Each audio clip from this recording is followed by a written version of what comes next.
Mano riba baigėsi ten, kur prasideda kito riba. Ir tai yra būtent apie tas,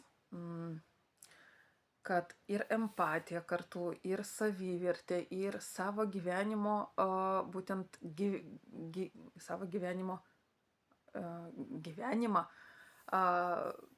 Ir apie tas ribas, tai aišku, pirmas dalykas, tai nuo mažens mokoma, turėtų būti mokoma, kad va čia yra tavo riba. Tai, pavyzdžiui, kai mažas vaikas yra ir jį, dar tik gimęs ten iki metų, kad masažuoja, pengia, va čia tavo kojytės, čia tavo rankytės, o čia tavo galva, čia tavo nosytė, čia tavo ausytės.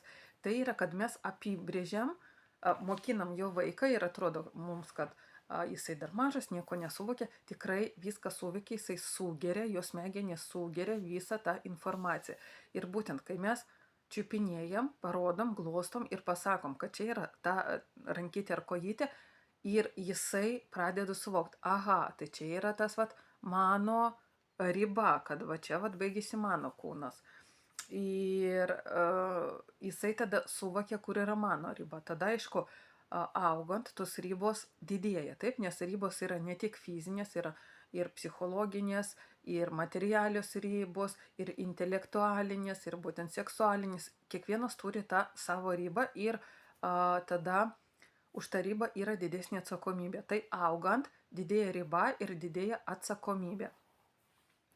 Ir būtent suvokimas savo ribos, priėmimas ir jisai padeda kurti darnų gyvenimą, kad aš matau ir jaučiu ir gerbiu ir tavo ribas. Ir tada nėra to tokio, kad aš nežinau, kur mano riba ir kur aš galiu kažką sakyti ar daryti ir kur negaliu. Nes pavyzdžiui, nuo mažens, tai sakau apie kūną, kad čia yra tavo riba, tavo kūnas, būtent fizinė. Tada yra mano daiktai ir yra tavo daiktai. Tai vėlgi jau vaikas paaugo 2-3 metų, smėlio dėžė, žaidžia su savo žaisliukais ir su kitu. Ima kitą ir viskas. Jisai jau paėmė svetimą žaislą kažkokį ir jisai sako mano. Ir jam reikia tai paaiškinti, kad ne, čia nėra tavo, čia yra jo, tu gali paprašyti, tu gali apsikeisti, būtent komunikuoti, kad apsikeisti, tu gali šnekėti, tu gali savo duoti, tu gali netekti savo, jeigu atiduosi, bet tu negali paimti jėgą ir be leidimo kito. Tai vėlgi mes mokinam, kur yra mano, kur nėra mano. Ir su pagarba mokinamės bendrauti. Ar galiu komunikuoti, ar galim apsikeisti, ar galim kartu pažaisti. Bet tas yra mano ir nėra mano. Nes vaikui žaislas tai lygiai tas pats, kas yra, pavyzdžiui, suaugusim. Čia yra mano telefonas, čia yra mano automobilis ir aš jo nedalinsiu. Taip, jeigu kažkas paprašys, tai ar galiu paskambinti? Tai prašau, bet čia aš duodu tik paskambinti. Ar sulūžo mano automobilis, ar gali paskolinti man ten nuvažiuoti kažkur. Okei, man, jeigu artimas žmogus, jeigu aš pasitikiu, aš duosiu tą automobilį. Ir bet čia yra atsakomybė ir tų ribų suvokimas. Tada, pavyzdžiui, atsiranda finansai. Tada aš suprantu, kaip, pavyzdžiui, jau gal vaikas, koks, nežinau, pradinukas, kada aš turiu savo kišenpinigių, arba net ir mažiukai jau gauna pinigus ir kai jau pradeda suvokti mano, ir, pavyzdžiui, mama nupirk man žaislą, arba aš nupirksiu už savo pinigus, taip, aha, čia mano pinigai, ir jeigu aš nupirksiu, aš jau daugiau nebeturėsiu, ir jisai pradeda galvoti, nes šitie finansai mano, o tie mamos tai finansų aš nematau, ar ten tėvo. Ir tada prasideda tas finansinė riba, taip, kur yra mano, kur nėra mano, kad jeigu man trūksta, jeigu aš pavoksiu be pinigų, tai yra atsakomybė, nes už ribų nesilaikymą, reiškia mes pažeidžiam kitą ribą ir už tai yra atsakomybė, jeigu aš atimu žaislą, jeigu aš pavoksiu kažką, jeigu aš net pameluosiu, nes žodžio riba irgi yra tos tiesos.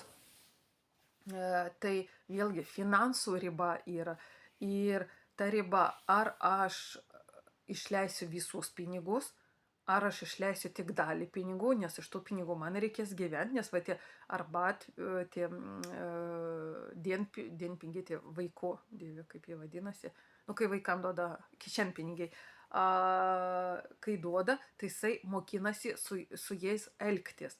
Ir darbo užmokestis, tai jeigu jau biški paaugęs žmogus, ane, jau jaunas suaugęs žmogus, jisai uždirba ir jisai, pavyzdžiui, gyvena pas tėvus, tai jisai ištaško pinigus, priperka visokių ir tokia neatsiranda ta atsakomybė už savo ribas, nes aš nemoku elgtis su savo pinigais, tai vėlgi, nes tada planuot, kreditų imti, vėlgi, aš tada imu, sumažinu savo ribas, tos atsakomybės, bet praplatinu kitas galimybės, ribas kažkokias, bet aš turiu atsakomybę ir už tą kreditą aš turėsiu atiduoti, nes ten yra jo riba, tai jisai su savo, bankas, pasakykim, ateina su savo riba, su savo kreditu į mano ribą ir jisai sumažina mano ir apčiupia mano ribą. Tai vėlgi va tokie dalykai. Pavyzdžiui, seksualinė riba man yra priimtina kažkoks dalykas arba nepriimtinas. Ir, pavyzdžiui, jeigu mane verčia kažką daryti, tai jau yra mano ribų pažeidimą.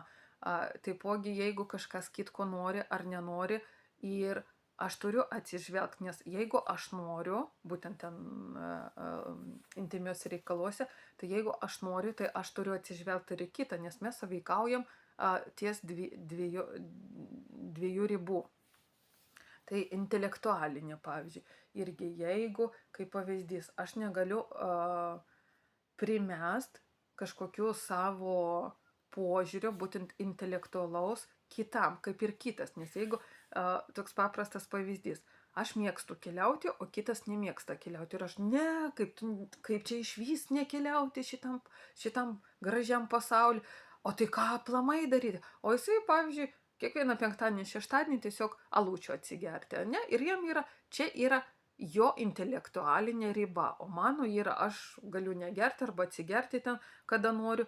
Ir pavyzdžiui, man svarbu yra keliauti, nes aš nesuvokiu gyvenimo be to keliavimo. Tai, pavyzdžiui, tai vėlgi yra intelektualinė ir aš smerksiu tą kitą žmogų už tai, kad jisai nekeliauja, o jisai gali smerkti, kaip čia tu negeri. Ir va toksai. Tai būtent tos ribos yra suvokimas, kokio gyvenimo aš noriu, kokį gyvenimą aš gyvenu ir ką aš įleidžiu sąveikauti į savo tas ribas, visokiojopas, kaip sakau, fizinės, materialinės, finansinės, seksualinės, intelektualinės. Tai yra mano ribos. Ir tiesiog, jeigu ribos labai skiriasi, arba jeigu aš neturiu tų ribų ir aš nesuvokiu, kur mano, kur ne mano, tai prasideda bulingai, mobbingai, žeminimai, kritikos visokios, nepasitikėjimai. Ir tada nėra tos tokios aplamai pagarbos žmogiškos, nes tikrai, jeigu tau patinka keliauti, tai tu keliauk ir, tiesiog, mums nepakeliu, nes, pavyzdžiui, aš visiškai nemėgstu keliauti, bet aš galiu kiekvieną vakarą, tiesiog man įdomiau prie knygos leisti. Arba kitas, aš žiūriu tik tai filmus, o žiūriu tik tai knygas. Tai viskas, mes surandam kompromisą kažkokį, jeigu kažkur kitur mes turim tokias bendras ribas, tokias, kur galim sąlyčio ribas, pasakyčiau. Tai arba tiesiog mums nepakeliu, nes mes neturim tų sąlyčio ribų kažkokių, kur mes galim kurti bendrą gyvenimą. Ir tai yra būtina pažinoti savo ribas, gerbti kito ribas ir sąveikauti tik su tom ribom, kur yra panašumų kažkokių arba to sąlyčio taškų, nes kiekvienas žmogus yra tikrai skirtingas, kaip ir gamtoj yra bitė, yra skruzdėlė, yra pelytė, yra zuikis, yra lapė ir yra stirna, taip, nes tikrai šiam pasauliui reikia įvairovės ir jinai yra ir mes turim priimti tą įvairovę, bet tas priėmimas atsiranda. Ar aš priimu save ir suvokiu save su savo ribom, su aplamai save, kaip asmenybė, kaip būtybė, ir jeigu aš priimu save, aš lygiai taipogi priimu tave. Tai čia nuo pažinojimo, nuo žinojimo ir nuo suvokimo. Tai linkiu turėti tas ribas ir, kaip sakoma, brangint savo ribas, brangint kito ribas ir tiesiog leisti sąveikauti su tuo, su kuo turit sąlyčio ribų, būtent sąlyčio taškų tuose ribose ir kurti savo, būtent savo aplinkai darnų gyvenimą.